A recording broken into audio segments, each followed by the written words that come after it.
সাহা অধ্যয়নালয়ের পক্ষ থেকে সবাইকে স্বাগত। আজ আমি কলকাতা বিশ্ববিদ্যালয়ের বাংলা অনার্সের সাজেশান নিয়ে এসেছি 2024-এ। ষষ্ঠ সেমিস্টার পেপার হচ্ছে CC13, অর্থাৎ CC13 পেপারের সাজেশান, সম্পূর্ণ সাজেশানটা আমি আজকে নিয়ে এসেছি। যারা 2024-এ পরীক্ষা দেবে তারা অবশ্যই সাজেশানটি ফলো করো। এখানে বেশ কিছু গুরুত্বপূর্ণ প্রশ্ন দেওয়া আছে, সেই প্রশ্নগুলো তোমরা কিন্তু ভালো করে দেখো এবং বুঝে নেবে। আমি যেটা বলবো সেটা বুঝবে, ভালো করে শুনবে। প্রত্যেকটা কিন্তু ওই স্ক্রিপ্ট করে যাবে না, পুরোটা দেখো, তাহলে দেখবে অনেক কিছু বলবো যেগুলো তোমাদের কাজে আসবে। তোমাদের এই যে CC13 পেপার ষষ্ঠ সেমিস্টারের কলকাতা বিশ্ববিদ্যালয়ের, সেখানে রয়েছে আধুনিক বাংলা কাব্য কবিতা।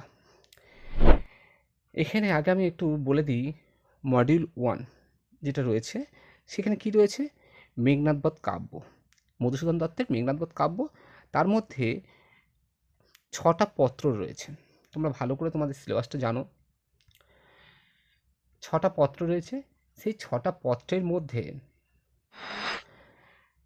দুষ্মন্তের প্রতি শকুন্তলা, সোমের প্রতি তারা, দ্বারকানাথের প্রতি রুক্মিণী, দশরথের প্রতি কৈকেয়ী, আর লক্ষণের প্রতি শূর্পণখা এবং নীলধ্বজের প্রতি জনা। এখান থেকে এই 6টা পত্র রয়েছে, সেই 6টা পত্র থেকে আমি আজকে যে প্রশ্নটা দিয়েছি সেই প্রশ্নটা দেখব। প্রত্যেকটা মডিউলে আমি বলে দেবো। তা প্রত্যেকটা মডিউলের মধ্যে প্রথম মডিউলে যে সমস্ত প্রশ্নগুলো খুবই গুরুত্বপূর্ণ, যেগুলো করতে হবে, ঠিক আছে, সেগুলো প্রথম দেখো। প্রথমে আমি যেটা রেখেছি, 1 নম্বরের প্রশ্ন দেখো, বীরাঙ্গনা কাব্যের নামকরণের সার্থকতা বিচার করো। তাহলে আমাদের বীরাঙ্গনা কাব্য ছিল মধুসূদন দত্তের বীরাঙ্গনা কাব্য। এখান থেকে কিন্তু দুটো প্রশ্ন হবে। একটা প্রশ্ন কিন্তু বীরাঙ্গনা কাব্যের উপর থেকেই হবে, যেমন বীরাঙ্গনা কাব্যের নামকরণের সার্থকতা বিচার করে, এটা কিন্তু খুব খুব গুরুত্বপূর্ণ প্রশ্ন, ঠিক আছে। সুতরাং এই প্রশ্নটা ভালো করে করবে। তবে 10 নম্বরে যেগুলো আছে তার থেকে আবার এগুলো আবার 5 নম্বরেরও ছোটো করে আসতে পারে। 10 নম্বরে পড়েছে বলে সেটা করবো না তা নয় কিন্তু। আর যেটা গত বছরের 10 নম্বরে পড়েছিল, এবারে কিন্তু 5 নম্বরেরও আসতে পারে, তার থেকে 5 নম্বরেরও আসতে পারে। আর যেগুলো 5 নম্বর পড়েছে তার থেকে আবার 10 নম্বরেও আসতে পারে। তবে বলবো যে প্রত্যেকেই বলবো বীরাঙ্গনা কাব্যটি ভালো করে পড়ে নিতে। 6টা যে পত্র রয়েছে, মোট 11টি পত্র রয়েছে, তার মধ্যে তোমাদের পাঠ্য আছে 6টা পত্র। এই 6টা পত্র কিন্তু খুব ভালো করে কিন্তু পড়ে রাখবে। না হলে কি হবে, সংক্ষিপ্ত প্রশ্নের উত্তর দিতে গেলে সমস্যা হবে, প্রশ্ন যদি ঘুরিয়ে আসে তখনও উত্তর দিতে অসুবিধা হবে। তাই প্রত্যেকে কিন্তু ভালো করে পড়ে রাখবে। এখানে দেখো, বীরাঙ্গনা কাব্যের নামকরণ সার্থকতাটা আমি সবথেকে গুরুত্বপূর্ণ প্রশ্ন বলে মনে করেছি, তাই এটি কিন্তু আমি কিন্তু 4টে স্টার দিয়েছি, দেখতে পাচ্ছ। তারপরে প্রশ্ন দেখো, 2 দাগের আছে, বীরাঙ্গনা কাব্যের নারী চরিত্রগুলি কোন অর্থে বীরাঙ্গনা তা আলোচনা করো। এখানে দেখো 3টে স্টার দিয়েছি। এই প্রশ্নটা কিন্তু 5 নম্বরেরও আসতে পারে, এটা কিন্তু আবার 5 নম্বরের আসতে পারে। তারপরে দেখো, এখানে দেখো, নীলধ্বজের প্রতি জনা, খুব গুরুত্বপূর্ণ কিন্তু এই নীলধ্বজের প্রতি জনা। দুষ্মন্তের প্রতি শকুন্তলা, শকুন্তলার চরিত্র, লক্ষণের প্রতি শূর্পণখার চরিত্র, আর দশরথের প্রতি কে কই। এই 4টে যে দিয়েছি, 4টে নারী চরিত্রগুলো সম্পর্কে কিন্তু ভালো করে জেনে রাখবে, কারণ এর থেকে 5 নম্বরে আসতে পারে, ঠিক আছে।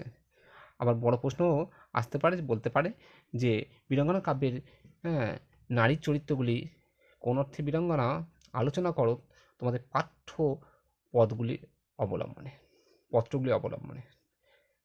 এটা কিন্তু মাথায় রেখো।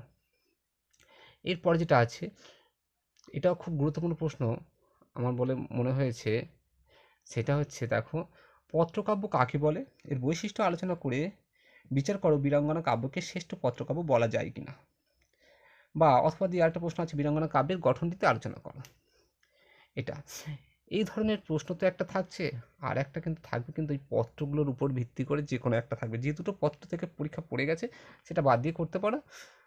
গত বছর যেমন সময়ের পর তারা পড়ে গেছিলো বড় 10 নম্বরে, তাই এবারে 10 নম্বরে ওখান থেকে আসবে না, কিন্তু বাদ বাকি যে 5টা আছে তার থেকে আসবে।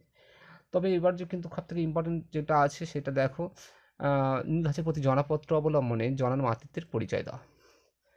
আর দ্বিতীয় আরেকটা রেখেছি দেখো, 5 নম্বরে, বীরাঙ্গনা কাব্যে দুষ্মন্তের প্রতি শকুন্তলা পত্রিকায় ঋষিতনয়া শকুন্তলার মনে ঐশ্বর্যের আকাঙ্ক্ষা নয়, স্বামী সেবার সুতীব্র বাসনা বহিঃপ্রকাশ ঘটেছে।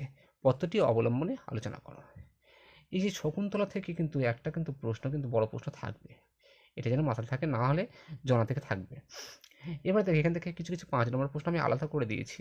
সেটা দেখো, এটা খুব গুরুত্বপূর্ণ প্রশ্ন যেটা আছে সেটা হচ্ছে সময়ের প্রতি তারা পত্রিকার প্রধান সুর প্রণয় ভিক্ষা আলোচনা করে। এটা কিন্তু খুব গুরুত্বপূর্ণ প্রশ্ন, মিস করবে না কেউ কিন্তু।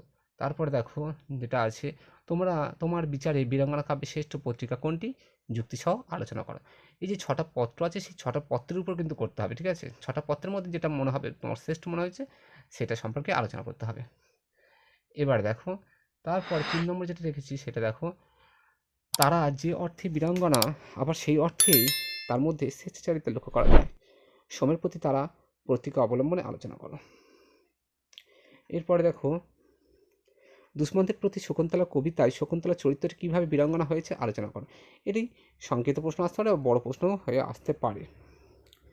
তারপরে দেখো এই লাস্ট দুটো প্রশ্ন কিন্তু খুব গুরুত্বপূর্ণ, এই দুটো প্রশ্ন এটা কিন্তু মাথায় রাখবে। দশরথের প্রতি কেকই পত্রিকায় পত্রিকাটি ওই পত্রটিকে কি অনুযোগ পত্র বলা যায়? জননী কেকই ভঙ্গিটি স্পষ্ট করো। আর 6 নম্বরে যেটা আছে, দ্বারকানাথের প্রতি রুক্মিণী পত্রে কি বৈষ্ণবী প্রেমের ছায়াপাত আছে বা ঘটেছে, নিজের ভাষায় বিশ্লেষণ করো। এইগুলো করতে গেলে কিন্তু অবশ্যই পত্রগুলো কিন্তু খুব ভালো করে জানা থাকতে হবে, বোঝা থাকতে হবে। যদি পত্রগুলো যদি ভালো করে পড়া থাকে, তার বিষয়বস্তু যদি জানা থাকে, তাহলে কিন্তু এই উত্তর দেওয়া কোনো কঠিন কাজ নয়। সুতরাং পত্রগুলো কিন্তু ভালো করে করবে, খুব সাজেশান ফলো না করে যদি কেউ পত্রগুলো ভালো করে পড়ে বা সিলেবাস অনুযায়ী ভালো করে পড়ে, তাহলে কিন্তু তার সব কিছু কমন আসবে। কারণ প্রশ্ন ঘুরিয়ে থাকবে, সেটা কিন্তু বুঝে নিতে হবে। এবারে দেখো দ্বিতীয় মডিউল, আগে আমি বলে দিই দ্বিতীয় মডেলে কী কী রয়েছে। দ্বিতীয় মডেলে সোনারতরী, রবীন্দ্রনাথ ঠাকুরের সোনারতরী কাব্যগ্রন্থ রয়েছে, আর সঞ্চিতা কাজী নজরুল ইসলামের সঞ্চিতা রয়েছে। এখানে কিন্তু সবগুলো করতে হচ্ছে না। সোনারতরী কাব্যগ্রন্থে মোট 4টে কবিতা রয়েছে, এই 4টে কবিতা করতে হবে, তোমাদের পাঠ্য আছে। সোনারতরী, বৈষ্ণব কবিতা, বসুন্ধরা আর নিরুদ্দেশ যাত্রা। আর নজরুলের ইসলামের সঞ্চিতা থেকে আছে বিদ্রোহী, অভিশাপ, দারিদ্র আর নারী। দুটো প্রশ্ন থাকবে, 10 নম্বরে যে দুটো থাকবে বা 5 নম্বরে যে দুটো থাকবে, এই দুটো ভাগ থেকে কিন্তু সোনারতরী থেকে একটা প্রশ্ন থাকবে, সঞ্চিতা থেকে একটা প্রশ্ন থাকবে। সেটা 5 নম্বরে হতে পারে, 10 নম্বরে হতে পারে।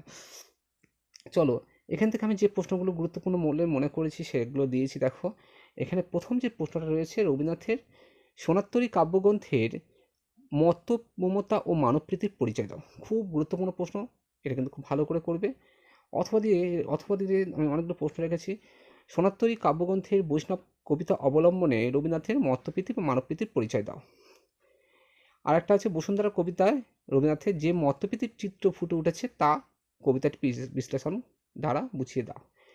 এরপরে দেখো সোনারতরী থেকে একটা কিন্তু প্রশ্ন থাকবে, একটু ভালো করে দেখো। সোনারতরী কাব্যের নামকরণের সার্থকতা বিচার করো। সোনারতরী কবিতাটি একটি তত্ত্বাশ্রয়ী কবিতা আলোচনা করো। এখান থেকে এই সমস্ত যে প্রশ্নগুলো দেওয়া হচ্ছে, এতে 10 নম্বরেও আসতে পারে, 5 নম্বরেও থাকতে পারে। তবে লাইন তুলেও অনেক সময় প্রশ্ন হয়, ওই জন্য কবিতাগুলো কিন্তু খুব ভালো করে কিন্তু জেনে রাখবে বা বুঝে রাখবে।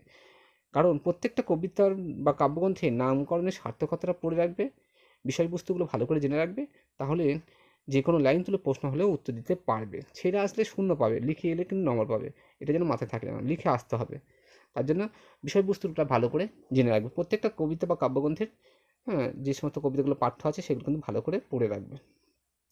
সোনারতরী কাব্যের সোনারতরী কবিতাটি রূপক কবিতা হিসাবে কতখানি তাৎপর্য বহন করেছে তা আলোচনা করে। এটা কিন্তু খুব গুরুত্বপূর্ণ প্রশ্ন কিন্তু। এটি অনেক সময় 5 নম্বরের প্রশ্ন হয়ে আসে, 5 নম্বরেরও আসে। সুতরাং 10 নম্বরে, 5 নম্বরেও আসতে পারে। তারপরে দেখো, নিরুদ্দেশ যাত্রা চিত্রগীতের মেলবন্ধন গঠিত আলোচনা করো। বসুন্ধরা কবিতার ছড়া সুরের গীতিকাব্যিক বিন্যাস লেখো।